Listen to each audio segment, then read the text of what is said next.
Hi everyone, Reverend Dr. Katie here, and this week we have been talking all about energy, revving up your energy, really getting in touch and in tune with those deep parts of you that are waiting to bloom forth, that are waiting to burst forth into the world, and what all the things that we need to do in order to take stock of our energy, to stop feeling so fatigued, so confused, so kind of lost within the spiritual world.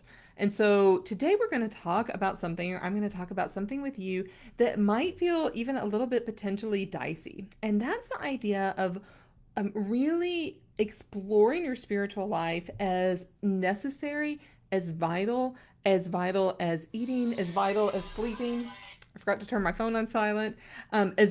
As important as anything else that you could possibly do in your world and in your life. And women, this is especially for you. It's not exclusive to you, but as women, we are so socialized to take care of everyone and everything down to the littlest detail. And tell me if this rings true for you. Many of us measure our self-worth by how well we take care of others.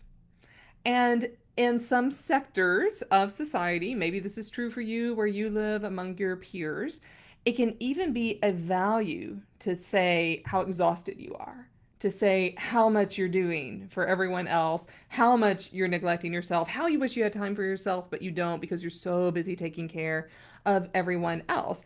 And it kind of becomes like a weird, what's the right way to say it? It becomes like a weird social competition, right? Like who's the most fatigued because they've been so busy taking care of everyone.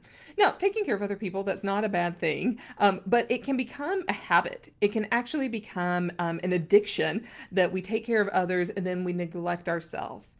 So one of the ways I can really tell when someone is ready to step in and claim their vibration, really really claim their spiritual lives, shift forward in dynamic and whole ways, is when they tell me, all right, I've been taking care of everyone else for years. I'm ready to attend to me and my needs.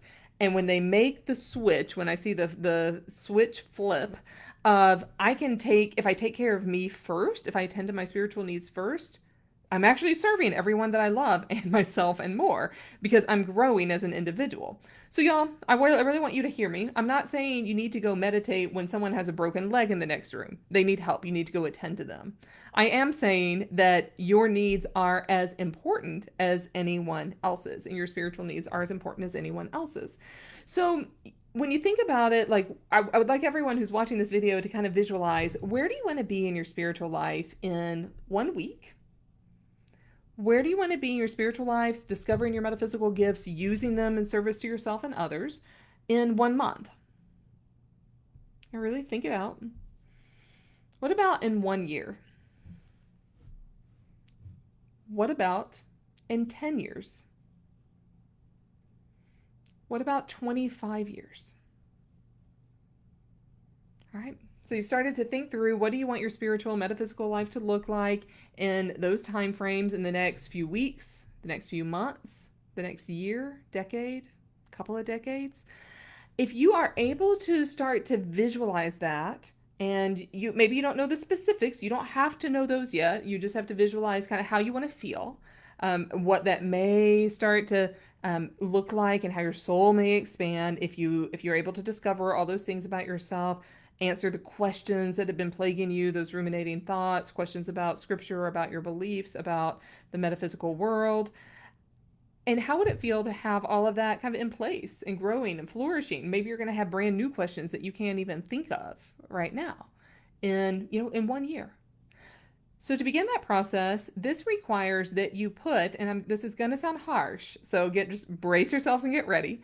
It requires that you put the selfishness of soul care for others and neglect of yourself aside. Now, why do I say that's selfish? One reason is because we can actually become addicted to it.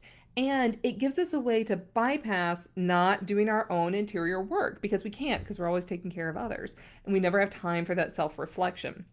So, y'all, I've worked with people with like oodles of little kids running around with tons of responsibilities, and you find time. You create time because it's that important to you. Maybe it means you get up earlier and go to bed earlier, so you're fresh in the morning. Maybe it means that you spend 10 minutes that you would usually watch TV in self-reflection and in meditation, right? There's ways to fit into your life things that are fulfilling to you and move the ball forward.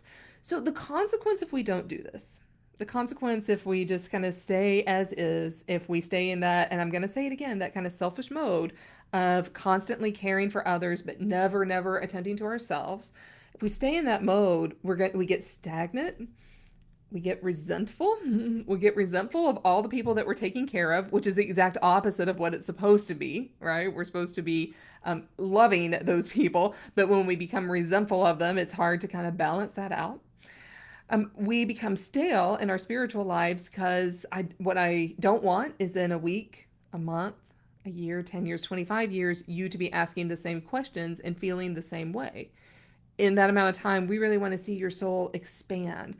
And when it expands, you have much more capacity to take care of yourself and to take care of others. And then when the unexpected does arise, when the emergencies arise, when a pandemic comes, we have the resilience and the capacity and the wherewithal to be able to care for others because we've been attending to ourselves. So this is paying it forward for yourself and for others. So I'm kind of curious if this is resonating. Is this making sense? Is this landing home with any of you? I know it's so easy to get burned out. It's so easy to feel burned out in this time when we do feel a little short on capacity, a little short on resilience. So what's the answer? The answer is to start the inward journey. So I've been talking lately about revving up your energy, about like the spiral journey of journeying inward to yourself. Once you do that, you find that core, you find out some of the answers, you raise your vibration, then you begin the spiral outwards, out into the world, out to your loved ones, out to build your capacity, to share your gifts, to have an impact that's greater than you can have right now. And that's where we should all be headed, myself included, right? And so I'm constantly having to make the inward journey so that I can make the outward journey. And so I do this every day. I do this every week, every year, but that enables me to go forth and to serve all of you, which I love doing, which I love hearing from all of you.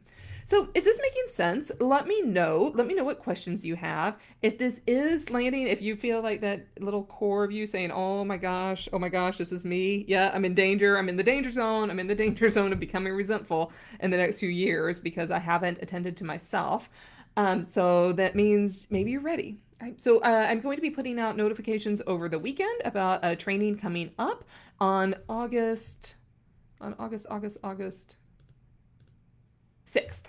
So we'll have 2 trainings on Thursday, August 6th. So be sure to sign up for those, and that'll help get you kick-started into this inward spiral and out to the outward spiral. So just stay tuned for that. If you click or make a comment on here, then I'll know you're interested, and I'll make sure I tag you in that post. So be sure to do that. And then, yeah, really begin to assess. Are you ready? What has been holding you back? Is it a sense of fear? Is it a sense of insecurity? Is it a sense of how others may perceive you or judge you if you start to really take that time for the self-exploration?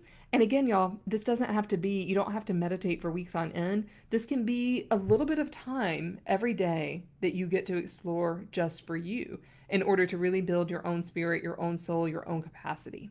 So think about it. Would you send little kids or teenagers to school if their teachers had never been to school?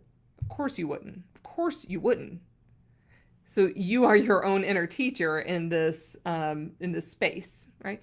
And when we can have mentorship and accountability and thriving within community to support one another, that is the best and the fastest and the most effective way, in my opinion, to really move the needle forward in your own spiritual life. All right, everyone. I'm going to be coming back with more about this, so put your questions and comments below so I can answer those, and I will talk to you soon.